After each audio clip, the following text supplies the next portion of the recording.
नमस्कार, आप सभी का स्वागत करते हैं आपके अपने इस खूबसूरत से प्लेटफॉर्म जिसका नाम है विद्यार्थी अपडेट।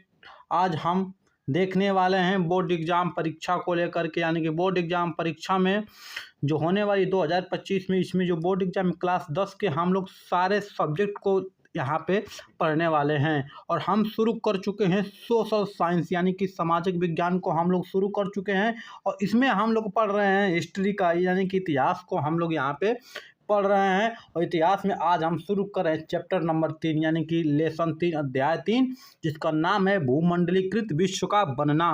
हम इसको शुरू कर चुके हैं। इसके पहले हम लोग पढ़े हैं यूरोप में समाजवाद का उदय, और हम पढ़े हैं दूसरा लेसन जिसका नाम है भारत में राष्ट्रवाद। पहला लेसन यूरोप में राष्ट्रवाद का उदय, दूसरा लेसन है भारत में राष्ट्रवाद। इसको हम लोग पढ़ चुके हैं। अगर आपको इसका क्लास देखना है तो आप आई बटन में जाइए, आपको क्लास मिल जाएगा। नहीं तो प्लेलिस्ट में जाइए, वहाँ पे अलग से प्लेलिस्ट बनी है बोर्ड एग्ज़ाम की, उसमें आपको सारी क्लासेस बोर्ड एग्ज़ाम संबंधित मिल जाएगी।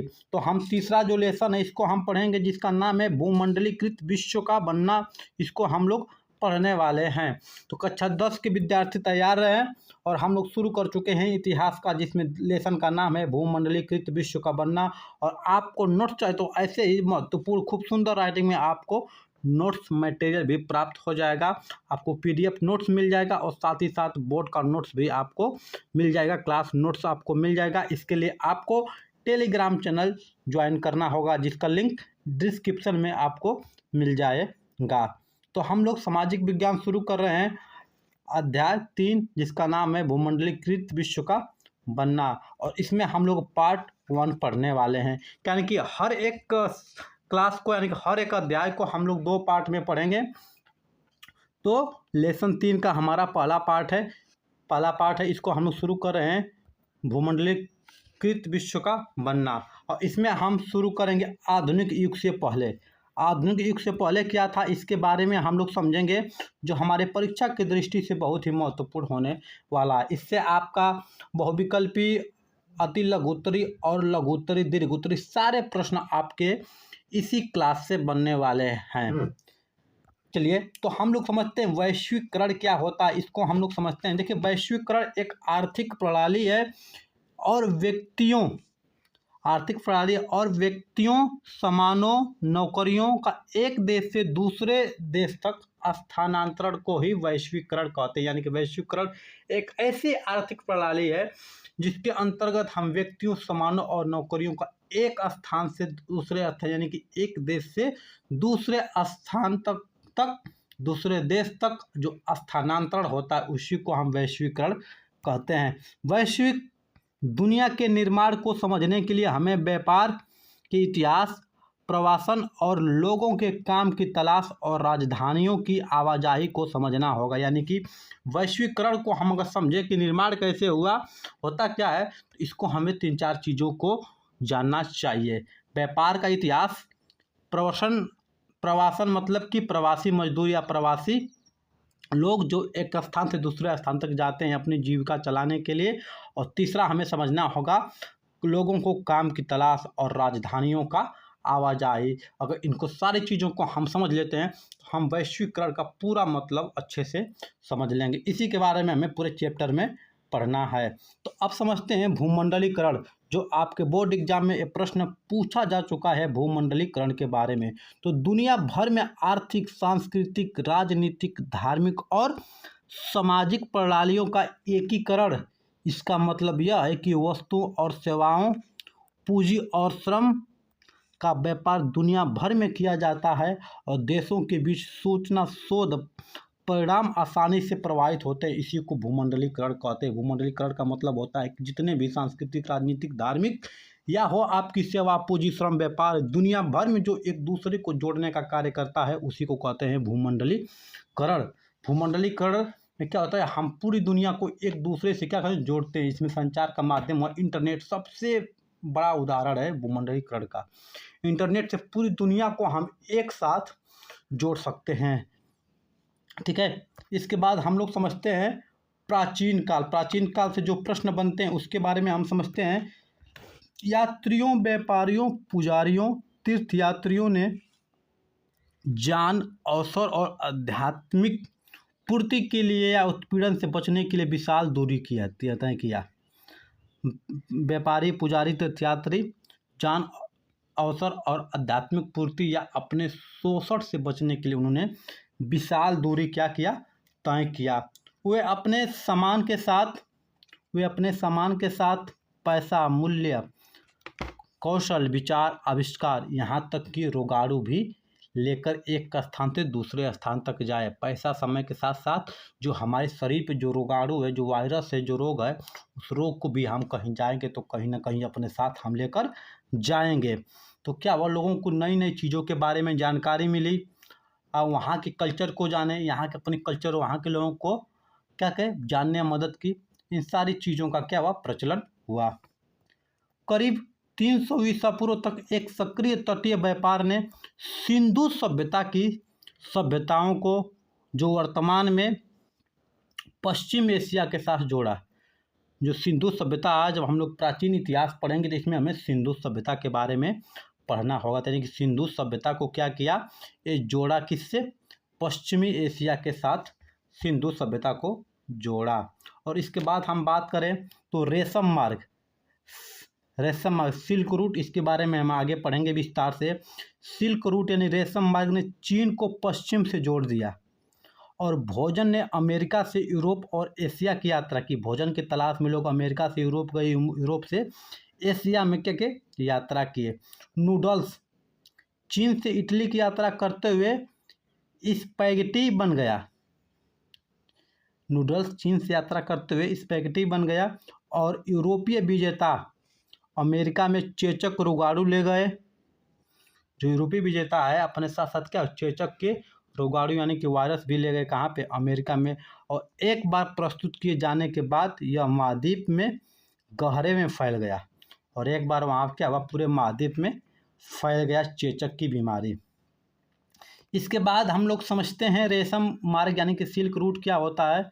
सिल्क रूट मतलब कि व्यापार है, इस हम रास्ते से जा रहे हैं क्या करने, रेशम लेकर जा रहे हैं किसी दूसरे महाद्वीप पर यहाँ, तो इसी का नाम हो गया रेशम मार्ग। मतलब कि जिस मार्ग से हम रेशम का आदान प्रदान करते थे उन्हीं का नाम क्या हो गया, रेशम मार्ग यानी कि सिल्क रूट।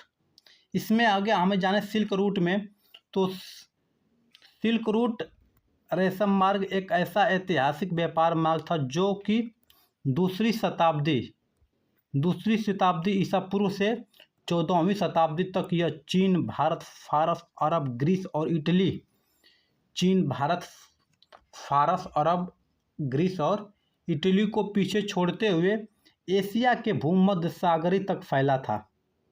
उस दौरान हुए भारी रेशम व्यापार के कारण इसका नाम सिल्क रूट यानी कि रेशम मार्ग रखा गया। आपको पहले ही बताया था कि उस मार्ग से बहुत अधिक मात्रा में क्या हुआ, रेशम का व्यापार होना शुरू हो गया, इसीलिए उसका नाम क्या हो गया, रेशम मार्ग यानी कि सिल्क रूट रखा गया। सिल्क मार्ग, ये मार्ग एशिया को यूरोप और उत्तरी अमेरिका के साथ साथ विश्व को जमीन और समुद्री मार्ग से जोड़ते हैं। ये मार्ग क्या करते हैं, समुद्री और जमीन मार्ग यानी कि स्थल और जल के साथ क्या करते हैं, जोड़ते हैं दुनिया को। रेशम मार्ग की विशेषताएं क्या है सिल्क रूट की, इस सिल्क रूट से होकर चीन के बर्तन दूसरे देश तक जाने लगे, क्योंकि इसी रूट से क्या किया है हम, इसी रूट से हम जब चीन का सामान का व्यापार करने लगे अपने रेशम का, तो उसी रास्ते से क्या किए हम लोग, चीन का बर्तन भी दूसरे देश जाने लगे। इसी प्रकार यूरोप से एशिया तक सोना और चांदी भी सिल्क रूट से आए। क्या है, सोना और चांदी। सिल्क रूट के रास्ते ही ईसाई धर्म, बौद्ध धर्म और इस्लाम धर्म, दुनिया के बहुत सारे धर्म क्या हुए, इसी रास्ते से विश्व के विभिन्न भागों तक क्या हुए, पहुंच गए। रेशम मार्ग को दुनिया का सबसे दूर के हिस्सों को भी जोड़ने वाला सबसे महत्वपूर्ण मार्ग माना जाता है।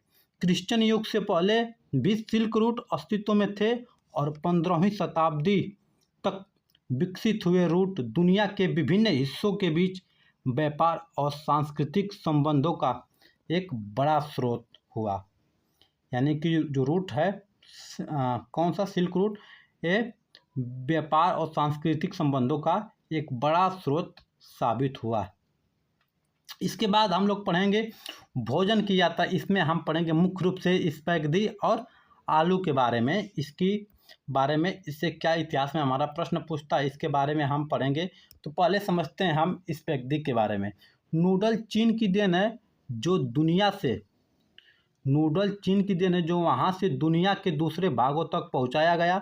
और भारत में हम इसके देसी संस्करण यानी कि सेवइयों, जो सेवइयों को वर्षों से इस्तेमाल करते हैं। इसी नूडल्स को इटालियन रूप से स्पैगेटी कहते हैं। क्या कहते हैं? स्पैगेटी कहते हैं इटालियन रूप में। किसको? नूडल्स को।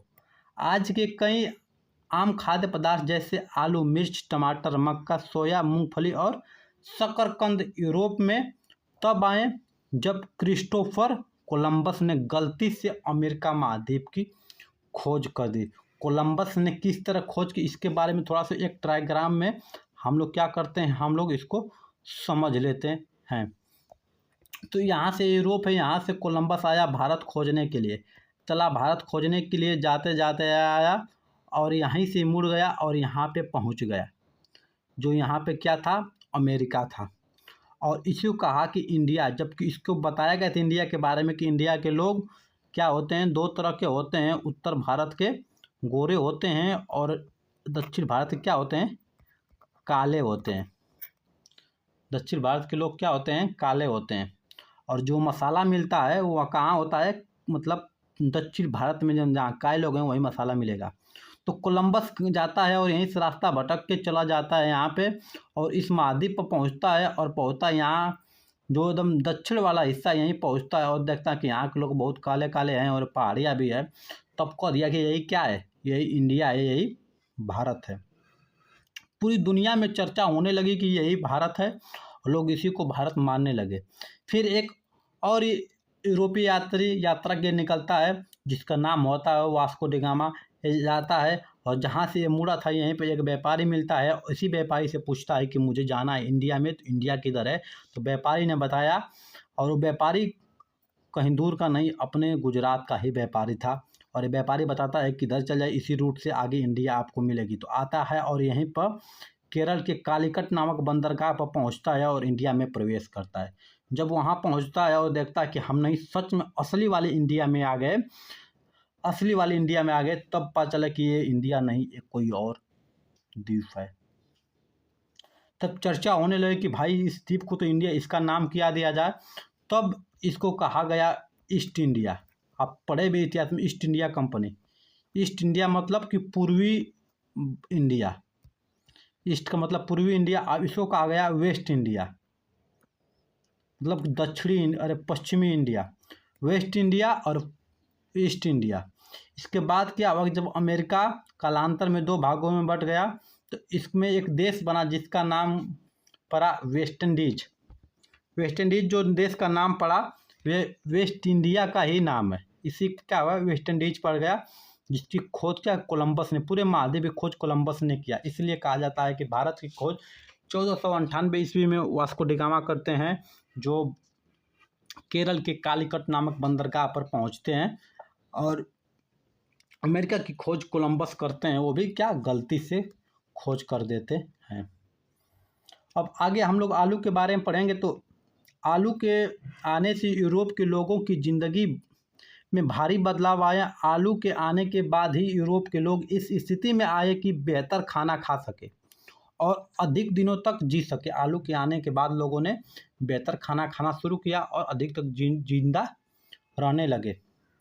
आयरलैंड के किसान आलू पर इतने निर्भर हो चुके थे कि 1840 के दशक के मध्य में किसी बीमारी से आलू की फसल तबाह हो गई, बर्बाद हो गई, जिससे लाखों लोग भूख के मारे मर गए। और उस अकाल को आयरिश अकाल के नाम से जाना जाता है। उस अकाल को आयरिश अकाल के नाम से इसलिए जाना जाता है क्योंकि आयरलैंड पे वो घटना घटी थी। ठीक है। इसके बाद विजय बीमारी और व्यापार, इसके बारे में समझते हैं। विजय बीमारी और व्यापार से जो प्रश्न आपके बोर्ड एग्जाम में पूछे जा चुके हैं, उन सारे चीज़ों को हम लोग समझेंगे। अमेरिका की खोज तथा बहुमूल्य धातुएं लाना। अगर हम बात करें 16वीं शताब्दी में, 16वीं शताब्दी में बात करें तो 16वीं शताब्दी में यूरोप के नाविकों ने एशिया और अमेरिका के एशिया और अमेरिका के देशों के लिए समुद्री मार्ग खोज लिया था और नए समुद्री मार्गों की खोज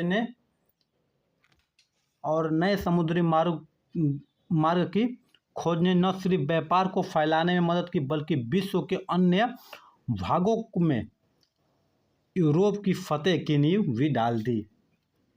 अमेरिका के पास खनिजों का अकूत भंडार था और इस महाद्वीप में अनाज भी प्रचुर मात्रा में था। अमेरिका के अनाज और खनिजों ने दुनिया के अन्य भागों के लोगों को जीवन को पूरी तरह से बदल दिया, क्योंकि यहाँ पर्याप्त मात्रा में भोजन हो जाते थे और पर्याप्त मात्रा में खनिज पदार्थ थे, जिससे क्या हो गया, पूरी दुनिया के लोगों को लिए क्या हुआ, खाने और धातुओं का क्या हुआ, सस्ता और अच्छा यहाँ से आपको मिलने लगा। कहाँ से? अमेरिका से।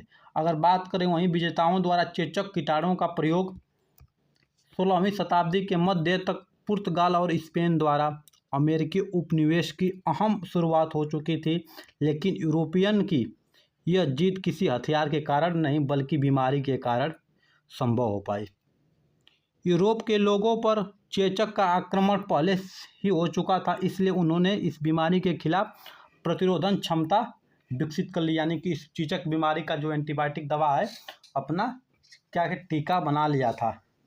लेकिन अमेरिका तब तक दुनिया के अन्य भागों से अलग था, इसलिए अमेरिका के शरीर में इस बीमारी से लड़ने के लिए प्रतिरोधन क्षमता नहीं थी। जब यूरोप के लोग वहां पहुंचे तो वह अपने साथ चेचक के जीवाणु भी ले गए।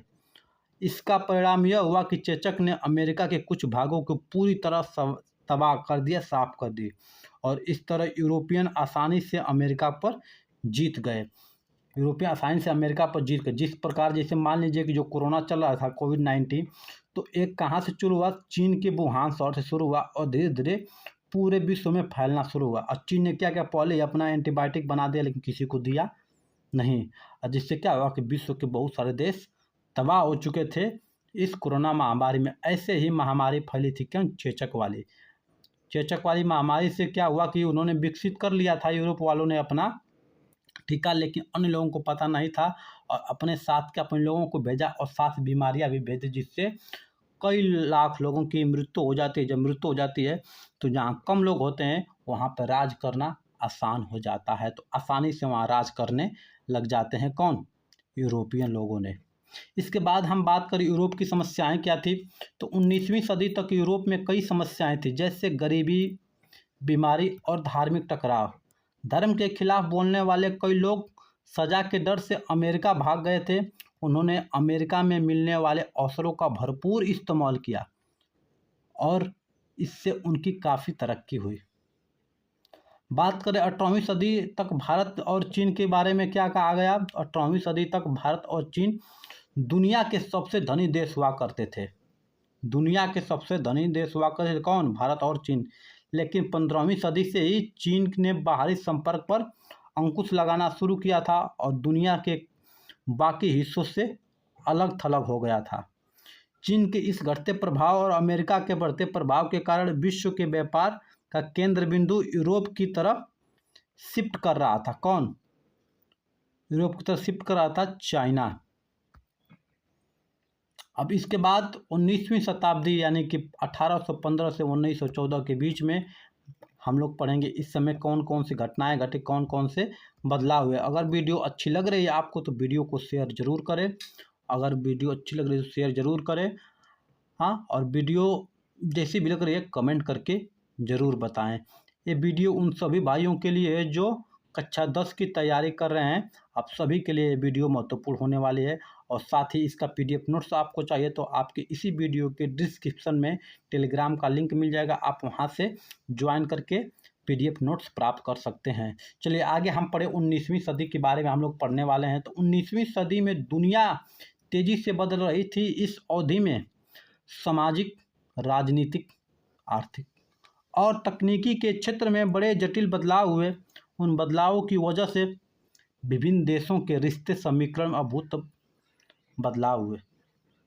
जब देशों के लोग एक दूसरे देश में आने जाने लगे तो उनके कल्चर, वहाँ की संस्कृति, वहाँ के धर्म, वहाँ की रीति, वहाँ के रिवाज एक दूसरे से क्या हुए, बदलना शुरू हुए और कुछ नई नई चीज़ों को देखने के मिला जो वहाँ के जो पहले की तरह लोग रहते थे उसमें बहुत सारे क्या हुए, बदलाव हुए। अर्थशास्त्री मानते हैं कि आर्थिक बदलाव 3 प्रकार के होते हैं। आर्थिक आदान प्रदान 3 प्रकार के होते हैं। कौन? पहला प्रवाह था व्यापार के मुख्य रूप से वस्तुओं का, जैसे कपड़ा हुआ, गेहूँ हुआ, आटा हुआ, चावल हुआ, पहला प्रवाह। दूसरा है श्रम का, हम श्रम या रोजगार की तलाश में लोगों को एक स्थान से दूसरे स्थान तक जाते हैं, ठीक है। तीसरा है पूंजी प्रवाह, अल्प या दीर्घ समय के लिए क्या करते हैं, हम दूर दराज इलाकों में अपनी पूंजी को निवेश करते हैं। तो आदान प्रदान करने का 3 तरीका था, आपको तीनों तरीका बता दिया गया है। अगर आप पेन कॉपी लिए हैं तो आप इसको क्या करेंगे, नोट कर सकते हैं। अगर हम बात करें विश्व की अर्थव्यवस्था, तो विश्व अर्थव्यवस्था का उदय कब होता है, इन तीनों को समझने के लिए हमें क्या समझना पड़ेगा, हमें समझना पड़ेगा ब्रिटेन की अर्थव्यवस्था। ब्रिटेन की अर्थव्यवस्था समझने से पहले हमें समझना कॉर्न लॉ, क्योंकि 18वीं सदी के आखिरी दशक तक ब्रिटेन में कॉर्न लॉ आ गया था। कॉर्न लॉ होता क्या है? कॉर्न लॉ वह कानून है जिसके सहारे सरकार ने मक्का के आयात पर पाबंदी लगा दी थी। कॉर्न लॉ वो कानून है जो मक्का के, यानी कि जो मक्का होता है उसी पर आयात पर सरकार ने पाबंदी लगा थी। जैसे हम लोग खाते हैं पॉपकॉर्न, पॉपकॉर्न खाते हैं पॉपकॉर्न, तो वही कॉर्न है। कॉर्न मतलब मक्का, अल्लाह मतलब कानून, तो मक्का पर लगाया गया कानून ये क्या है, कॉर्न लॉ है। कुछ दिन बाद ब्रिटेन की जनसंख्या बहुत ज़्यादा बढ़ गई। जैसे ही जनसंख्या बढ़ी, भोजन की मांग में वृद्धि हुई। जब भोजन की मांग में वृद्धि हुई तो कृषि आधारित सामानों में भी वृद्धि हुई, और इससे पहले कि ब्रिटेन में भूखमरी आती, सरकार ने कॉर्न लॉ को समाप्त कर दिया, यानी कि जो मक्के का कानून था उस कानून को पूरी तरह से समाप्त कर दिया। अब क्या क्या आयात कॉर्न कर सकते थे, और जिससे अलग अलग देश के व्यापारियों ने ब्रिटेन में भोजन का निर्यात किया। भोजन की कमी में बदलाव आया और विकास होना शुरू हुआ, क्योंकि जिसके पास भोजन की कमी नहीं होती उसका विकास होना क्या होता है, शुरू हो जाता है। कॉर्न लॉ के समय क्या हुआ, इसके बाद क्या हुआ, ये भी आपके क्या हुआ, प्रश्न पूछे जाते हैं। कॉर्न लॉ के समय क्या हुआ, इस भी आपका प्रश्न पूछे जाते हैं। तो कॉर्न लॉ के समय क्या हुआ, भोजन की मांग बढ़ गई। जब कानून लगा मक्के पर तो भोजन की मांग बढ़ गई, जनसंख्या भी बढ़ी और भोजन के दाम भी बढ़े, सब बढ़ गए। इसके बाद जब लगता है नियम कॉर्न लॉ, जब वो हट जाता है कॉर्न लॉ, जब मक्के का कानून हट जाता है तब क्या होता है, व्यापार में वृद्धि हो जाती है। क्या कहते हैं, व्यापार में वृद्धि हो जाती है, विकास तेज होने लगता है, और भोजन का जो भंडारण था, जो स्टोरेज था, उसको और अधिक बढ़ा दिया जाता है भविष्य को लेकर के। इसके बाद तकनीक का योगदान क्या है, इसके बारे में पढ़ते हैं। इस दौरान विश्व की अर्थव्यवस्था के भूमंडलीकरण में टेक्नोलॉजी ने एक अहम भूमिका निभाई। इस युग के कुछ मुख्य तकनीक खोज है, जैसे रेलवे, स्टीम, शिप और टेलीग्राफ, ये भी क्या हुए, महत्वपूर्ण भूमिका निभाई। रेलवे ने बंदरगाहों और आंतरिक भूभागों को आपस में जोड़ दिया, क्योंकि 2 बंदरगाह थे, उसको जोड़ने का काम रेलवे ने किया। दोनों के बीच में रेलवे बिछा दी गई और दोनों बंदरगाह पर आने जाने के लिए अच्छा ट्रांसपोर्ट बन गया। स्टीम शिप के कारण माल को भारी मात्रा में अटलांटिक के पार ले जाना आसान हो गया था। स्टीम इंजन मतलब कि जो भाप का जहाज था, जो शिप थी स्टीम वाली, उस स्टीम की शिप से क्या हुआ कि जो अटलांटिक महासागर है उसको भारी भारी सामान को उस पार ले जाना आसान हो गया। और टेलीग्राफ की मदद से संचार व्यवस्था में तेजी आई, यानी कि आर्थिक लेन देन बेहतर रूप से होने लगा। जब टेलीग्राफ आया तो क्या हुआ, संचार व्यवस्था में क्या हुई, तेजी आई। अब हम पढ़ेंगे 19वीं सदी के आखिर में उपनिवेशवाद। 19वीं सदी के आखिर में उपनिवेशवाद एक क्या होता है, इसके बारे में हम लोग पढ़ते हैं। तो एक तरफ व्यापार के फैलने से यूरोप के लोगों की ज़िंदगी बेहतर हो गई, तो वहीं दूसरी तरफ उपनिवेशों के अलग पर इसका बुरा प्रभाव भी पड़ा। जब अफ्रीका के आधुनिक नक्शे को गौर से देखेंगे तो आपको पता चलेगा कि ज़्यादातर देशों की सीमाएं सीधी रेखा में है। ऐसा लगता है जैसे किसी छात्र ने सीधी रेखाएं क्या हो, खींच दी हो।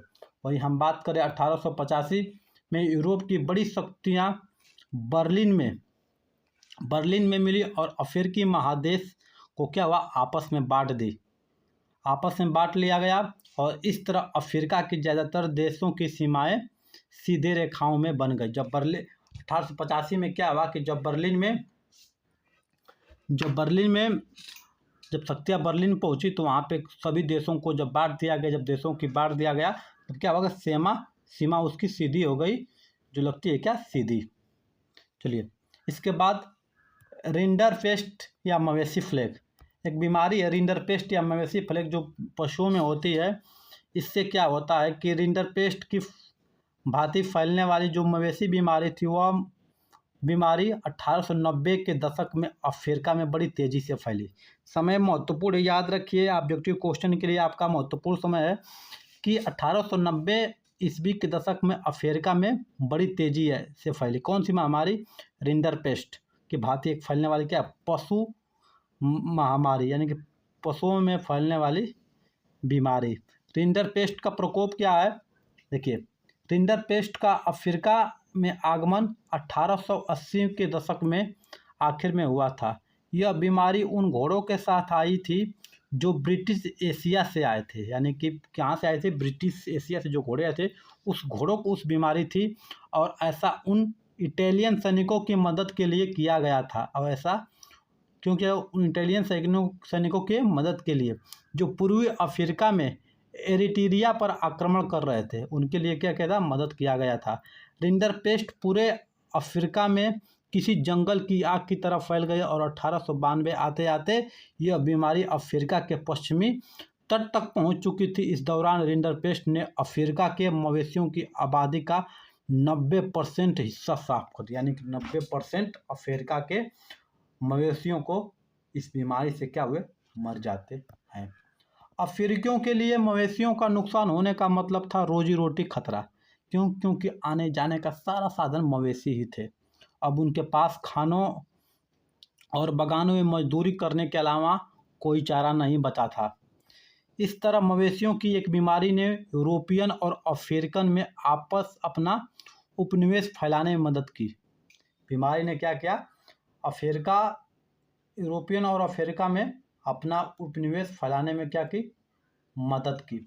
अब हम पढ़ते हैं भारत से अनुबंधित श्रमिकों का जाना। अनुबंधित का मतलब क्या होता है, पहले इसको समझ लेते हैं, फिर आगे हम पढ़ेंगे। अनुबंधित का मतलब होता है साझा, समझौता या संधि। जैसे मान लीजिए कि आप कभी देखे होंगे जो रोडवेज हो लिखता है अनुबंधित बस। अनुबंधित का मतलब होता है कि प्राइवेट संस्था की बस होती है, सरकारी संस्था को देती है और उनका अनुबंधन हो जाता, संधि हो जाती है कि हम इतना परसेंटेज लेंगे, ऐसे आप बस चलाएंगे। तो ये होगा कि समझौता और संधि, मतलब भारत के मजदूरों को जब ले जाया गया दूसरे देश में तो उन्हें सरकार द्वारा या राजा द्वारा, शासक द्वारा अनुबंधित कर दिया गया। अब क्या अनुबंधित कर दिया गया, इसके बारे में थोड़ा हम लोग समझते हैं। भारत में अनुबंधित श्रमिकों का जाना, यानी कि बंधुआ मजदूर, वैसे मजदूर जो किसी खास मालिक के लिए खास अवधि के लिए काम करने के लिए प्रतिबद्ध होते हैं, उन्हें वो कहते हैं बंधुआ मजदूर। आधुनिक बिहार, उत्तर प्रदेश, मध्य प्रदेश और तमिलनाडु के सूखाग्रस्त इलाकों से कई गरीब लोग बंधुआ मजदूर बन गए और इन लोगों का मुख्य रूप से कैरेबियन आयरलैंड, मॉरिशस और फिजी भेजा गया। इनको कहाँ भेजा गया, फिजी भेजा गया। और कई को सिलोन और मलाया भी भेज दिया गया। भारत में कई बंधुआ मजदूरों को असम के चाय के बागानों में भी काम पे लगा दिया गया। और एजेंट अक्सर झूठे वादे करते थे और इन मजदूरों को ये पता नहीं होता था कि वे कहाँ जा रहे हैं। और इन मजदूरों के लिए नई जगह पर बड़ी भयावह स्थिति हुआ करती थी। उनके पास कोई कानूनी अधिकार नहीं था, कोई संविधान नहीं था और उन्हें काफ़ी कठिन परिस्थितियों का सामना करना पड़ता था। 1900 ईस्वी के आते आते राष्ट्रवादी लोग बंधुआ मजदूर के सिस्टम का विरोध करने लगे और इस सिस्टम को 1921 में समाप्त कर दिया। यानी कि 1921 में बंधुआ मजदूर का जो चल रहा था प्रचलन, इस प्रचलन को क्या हुआ, पूरी तरह से समाप्त कर दिया गया। अब हम पढ़ेंगे विदेश में भारतीय उद्यमी, जो भारतीय व्यापारी उद्यमी है विदेश में है, इसके बारे में थोड़ा हम लोग पढ़ लेते हैं। भारत के नामी बैंकर, व्यवसायी और सिकापुरी श्रॉफ और नट्टुकोट्टई चेट्टियार। सिकापुरी श्रॉफ और नट्टुकोट्टई चेट्टियार का नाम आता है। वे दक्षिण और केंद्रीय एशिया में कृषि निर्यात में पूंजी लगाते थे और भारत में और विश्व के विभिन्न भागों में पैसा भेजने के लिए उनका अपना एक परिष्कृत सिस्टम हुआ करता था। भारत के व्यवसायी और महाजन उपनिवेशी शासकों के साथ अफ्रीका भी पहुंच चुके थे। हैदराबाद की सिंधी व्यवसायी ने यूरोपियन उपनिवेशों से भी आगे निकल गए थे और 1860 के दशक तक उन्होंने पूरी दुनिया के महत्वपूर्ण बंदरगाहों पर फलते फूलते इम्पोरियन भी बन गए थे। इम्पोरियन मतलब इंपोर्ट एक्सपोर्ट करने वाले भी बन गए। कौन? भारतीय व्यापारी। भारतीय व्यापार, उपनिवेश और वैश्विक व्यवस्था, इसके बारे में थोड़ा समझते हैं। वीडियो अच्छी लग रही है तो आप कमेंट जरूर करें और अपने दोस्तों के पास जरूर शेयर करें जो आपके हाई स्कूल बोर्ड परीक्षा एग्जाम की तैयारी कर रहे हैं। आपको इसका पीडीएफ चाहिए तो पीडीएफ आपको मिल जाएगा टेलीग्राम चैनल पे, जिसका लिंक वीडियो के डिस्क्रिप्शन में मिल जाएगा। और आप हिस्ट्री का चैप्टर 1 और चैप्टर 2 का वीडियो चाहिए तो आपको इसका लिंक भी डिस्क्रिप्शन में मिल जाएगा, नहीं तो आप प्ले लिस्ट में जा करके आप वीडियो को देख सकते हैं। ठीक है, तो बात करें भारत में उम्दा कॉटन के कपड़े वर्षों से यूरोप निर्यात होता रहता था, लेकिन इंडस्ट्रियलाइजेशन के बाद स्थानीय उत्पादकों ने ब्रिटिश सरकार को भारत से आने वाले कॉटन के कपड़ों पर प्रतिबंध लगाने के लिए बाध्य किया। इससे ब्रिटेन में बने कपड़े भारत के बाजारों में भारी मात्रा में आने लगे और 1800 ईस्वी में भारत के निर्यात पर 30% हिस्सा कॉटन के कपड़ों का था और 1815 में यह गिरकर कितना हो गया? 15% हो गया। और 1870 आते आते 3% ही रह गया, लेकिन 1812 से 1871 तक कच्चे कॉटन का निर्यात 5 से बढ़कर 35% हो गया। इस दौरान निर्यात के लिए सामानों में नील इंडिगो में, ठीक है, नील इंडिगो में क्या हुआ? इंडिगो में बढ़ोतरी हुई और भारत से सबसे ज़्यादा निर्यात होने वाला सामान था अफीम, जो मुख्य रूप से चीन से जाता था। भारत जो ब्रिटिश सरकार थी कि यहाँ से चाय को भेजती थी चीन में और चीन से अफीम लाती थी भारत में, फिर भारत से भेजती थी कहाँ पे? ब्रिटेन में। भारत से ब्रिटेन को कच्चे माल और अनाज का निर्यात बढ़ने लगा और ब्रिटेन से तैयार माल को आयात बढ़ने लगा। इससे एक ऐसी स्थिति आ गई जब ट्रेड सरप्लस ब्रिटेन के हित में हो गया। इस तरह बैलेंस ऑफ पेमेंट ब्रिटेन के फेवर में था और भारत के बाजार से जो आमदनी होती थी उसका इस्तेमाल ब्रिटेन अन्य उपनिवेशकों की देखरेख करने के लिए करता था और भारत में रहने वाले अपने ऑफिसर को होम चार्ज देने के लिए करता था। होम चार्ज मतलब जो घर किराया होता था रहने के लिए, उसका देने के लिए करता था।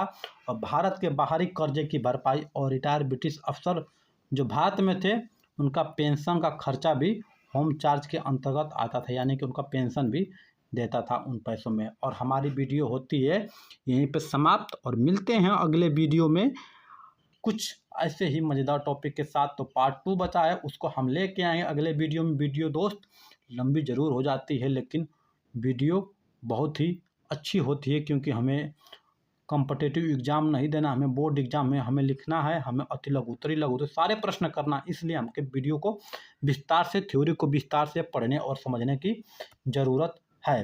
तो मिलते हैं अगले वीडियो में। जय हिंद, नमस्कार, वंदे मातरम।